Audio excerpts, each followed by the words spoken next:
South Korea is like the cousin your mom compares you to. They're wildly successful, and honestly, it's pretty impressive. For a relatively small country that was left desolate after the war, they've dominated the TV, music, beauty, and tech industry in just a matter of decades.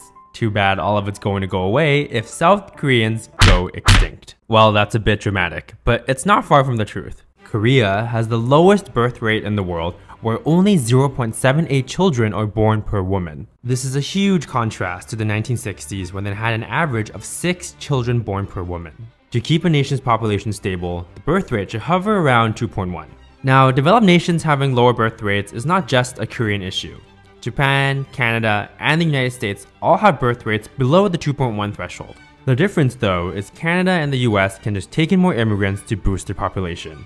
Like Japan, Korea is a monoculture that's 99% the same race and not really open to foreign immigration, which means that their population is declining fast. So fast, in fact, that Korea's top school, Seoul National University, estimates that their population will drop 66% from today's 52 million to just 17 million in 2100. Think about it. That's only a couple generations for 2/3 of all South Koreans to be gone. So why is this? Why don't Koreans want to, well, reproduce anymore? There's a few reasons, and a strong one is that the reality is just not looking so hot for young people in their 20s and 30s. Housing prices have doubled in Seoul in the last 5 years, where a modest 700 square foot one bedroom costs over 700,000 USD. In 2017, that same apartment would have cost $370,000. Koreans on average make much less than people do in the US. The median salary in South Korea is 3.5 million won, or 2,600 USD per month.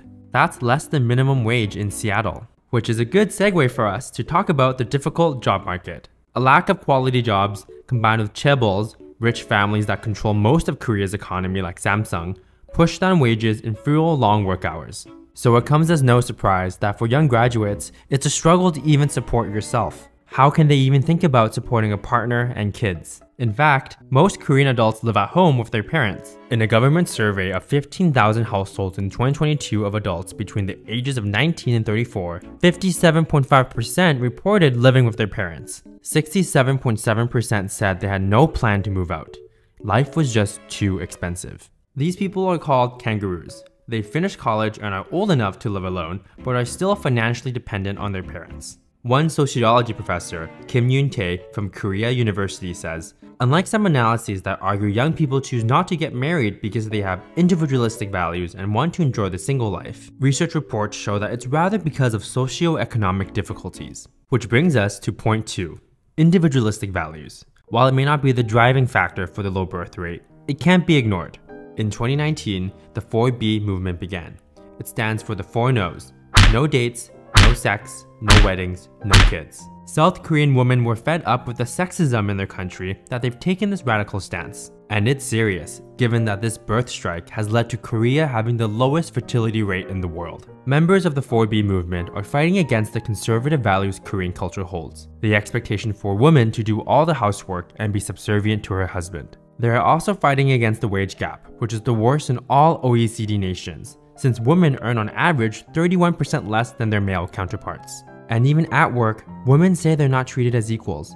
Yuna, a bank clerk, says on her first day at work she was asked to make lunch for her team, and then she was ordered to take the hand towels from the men's toilet and wash them. When she politely refused, saying, "Can't the men wash their own towels?" her boss got angry and said, "How can you expect men to wash towels?" Korea's new conservative president, Yoon Suk-yeol, is also abolishing the Gender Equality Ministry, which supports women and victims of sexual assault, saying it's useless. People are protesting against this, like 28-year-old Park Ji-hyun, but she quit politics after people kept sending her death threats and threatening to pour acid on her face. Last year, there were 11,568 cases of digital sex crimes in South Korea, a whopping 82% increase from the year before. Most fall victim to spy cameras in toilets and hotels and then are blackmailed with the tapes. And even fathers are unkind to their daughters. One woman, Anna, said she was raped by her college professor. When she called her father to tell him, he hung up the phone. He said she brought the family shame. The patriarchy is so pervasive that only 28% of women believe that their life would get better if they got married.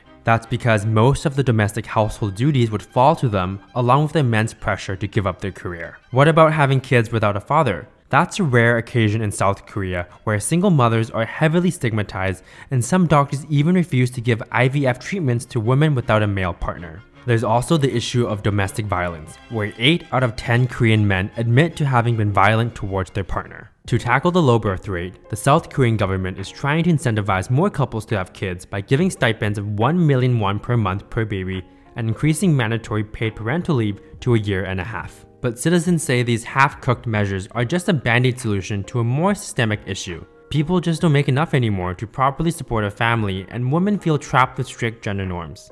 Some women say they saw how much their mom struggled to raise a family in the patriarchy and don't want to relive that same experience. For the first time in history in 2023, Korea's death rate exceeded the birth rate. If things don't change, South Koreans will go completely extinct by the year 2700. If you like this video and found it informative, consider giving me a subscribe or like only if you think I deserved it.